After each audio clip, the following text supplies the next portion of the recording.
We're back for the final step in creating our toolbox in OnShape.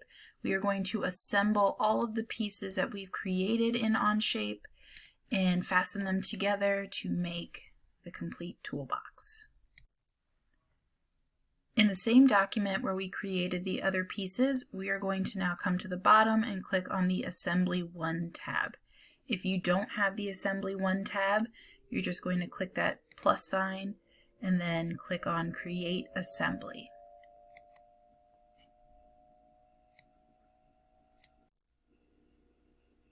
To add the pieces you just created, you're going to come up to the top and left click on Insert, and all of your pieces will show up.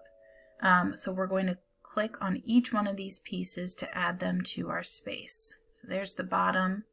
You're going to left click on there and zoom out so that you can see what you're working with. You can click on there and move it around as you need to. I'm adding one of the bottom, one handle,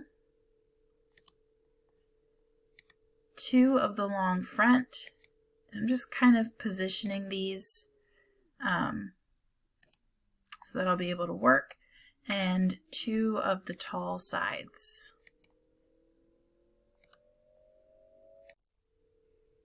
The first step in our assembly is to fix the bottom piece into a stationary position. This is really important because if you don't do it, every piece that you assemble is just going to pull them apart and you're going to have a mess on your hands. So to fix the bottom piece in place, I'm going to right click on that bottom piece and select Fix. Now this piece isn't going to go anywhere. The next thing we need to do is make sure that all of the chamfered edges are facing the outside of the toolbox.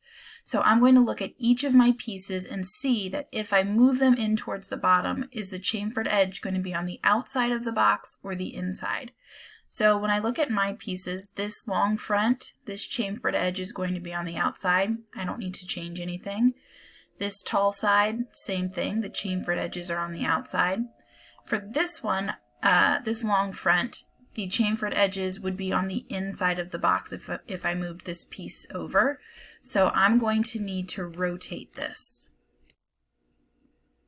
To rotate this piece, I'm going to left click and it's going to bring up this these arrows that are going to help me move it around. And I'm going to click on the arrows to spin them around. And now my chamfered edge is on the outside. Okay. Same thing over here with this tall side. The chamfered edges are on the inside of the box. I need to rotate that, so I'm going to click it and I'm going to drag to spin it around.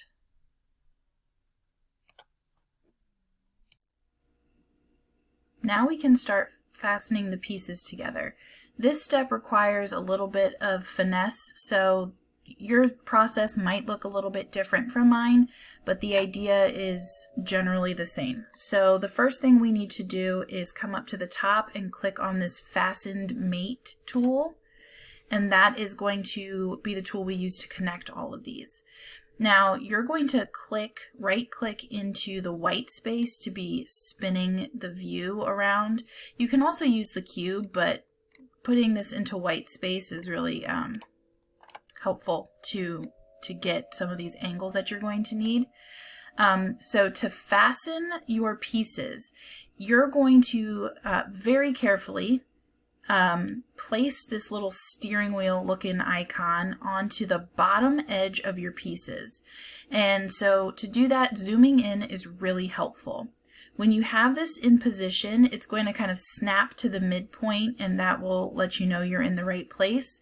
And when you're on the bottom edge, you'll see this black and white circle just above that steering wheel icon, and you can left click to place your fastener. Now I need to figure out where I'm attaching this bottom edge of my bottom piece. And I want that to attach to one of my tall sides. So I'm going to zoom back out and right click in white space to spin around and find the inside of my tall side.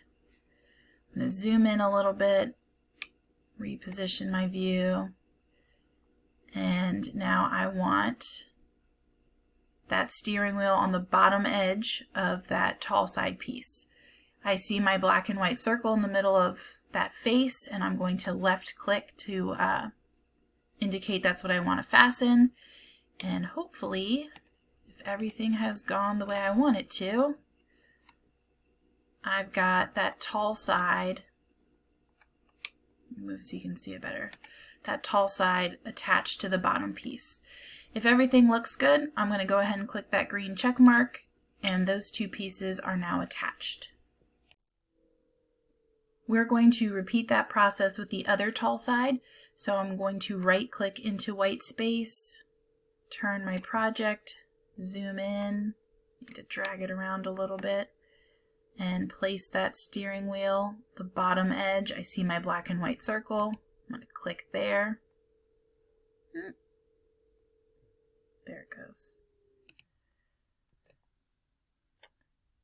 And then I'm going to rotate again, find the bottom edge of my bottom piece,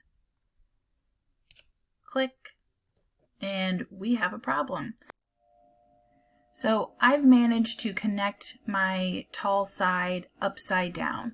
And so there's a chance that I can fix this with some of the tools on this little Fasten Mate toolbar. So I'm going to try this reorient secondary axis and hope that it's going to spin around, and there we go. We've got the problem solved. Now I have my two tall sides attached, and I can click the green check mark. Continuing to attach my long fronts, the first thing I'm actually going to do, I want to hit the escape key and get out of the fasten tool for a second, or click that red X. This red piece, this long front, is kind of in the way for me, so I don't like it there. I'm moving it to the side. And now I'm going to fasten again, click that fasten tool, and zoom into the front side of my bottom piece. Get that steering wheel in position. It's tricky.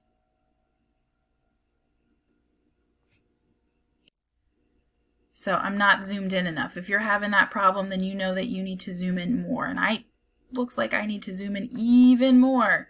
So I'm going to try and get it here, and now I finally have it in position. I'm going to left click. I'm going to zoom out, find my front that I'm going to attach, spin my view around. Let's do that. Now I'm going to zoom in here, find my bottom edge, left click, and let's see, did it attach? Let's spin it around, and there it is, right where we want it. Clicking on the green check mark, and we'll continue to do the same thing with the other side. Okay, so now I have spun my piece around to the back, and I'm going to move my pieces around one more time just because it's a little tricky to see what I'm doing with them all on top of each other. Clicking that Fastened Mate tool, zooming way into my bottom piece, even more. There we go, left click. And now I need to zoom out and find my other long front piece.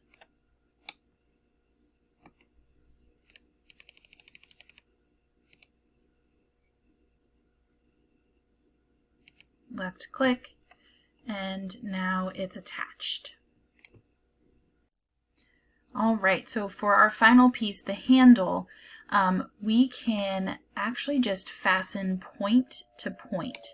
So I'm going to zoom in on the end of my handle, and I'm going to left click on the, first I need to confirm that my last piece was in the right place. I'm going to left click on my point on the top, and it would help if I turned on my fasten tool. So again, left clicking on that point on the top. I'm going to spin around and find the point in my tall side, remembering that it was the top point, and I'm going to fasten it. So now I'm going to spin it around, and I can see that somehow I've got this messed up.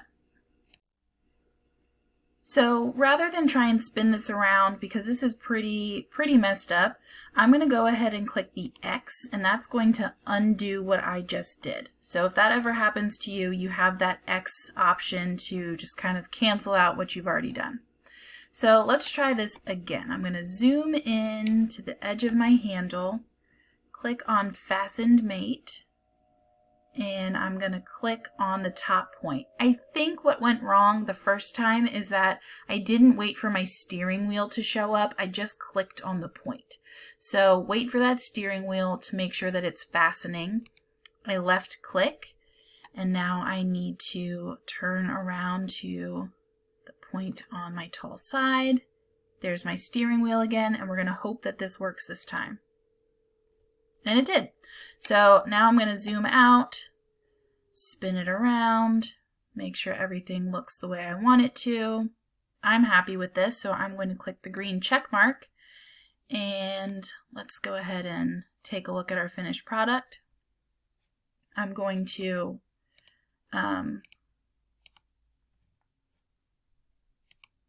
why won't it let me click on this? That's all right. Now I'm going to highlight the whole thing. So I'm going to left click in white space and drag to highlight all of my pieces, and check my mass by clicking on the scale here. And I'm getting 5.319. So we're noticing that there's some variation in some of our pieces. Some of that might have come from the curves and the angles in your handle. If you are in this 5.31 or 5.3 range, you're in good shape. If you have any questions about this though, talk to your teacher to figure out what went wrong and figure out your next steps.